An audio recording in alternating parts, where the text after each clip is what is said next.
এই সুজন সাহেব, এই ঈদে তোমার কি প্ল্যান? আরে ভাই কি বলেন, ঈদে আবার কিসের প্ল্যান?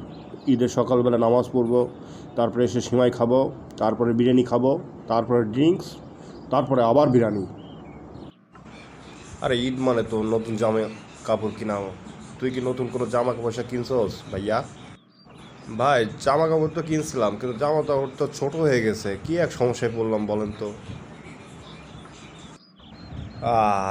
আর কি করবি, একটু মোটাই বা হয়েছিস, খাওয়া দাওয়া একটু কমা ভাইয়া, তাহলে আবার ঠিক হয়ে যাবে।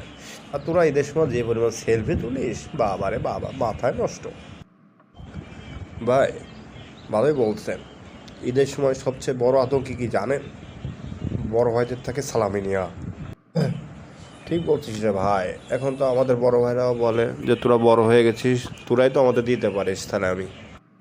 বুঝা গেছি ভাই, এবার ঈদের সালামি আশা করাই খুব বোকামি হবে। কি আর করার ভাই, চল দুই ভাই মিলে ঘুরে আসি, আর কি করার।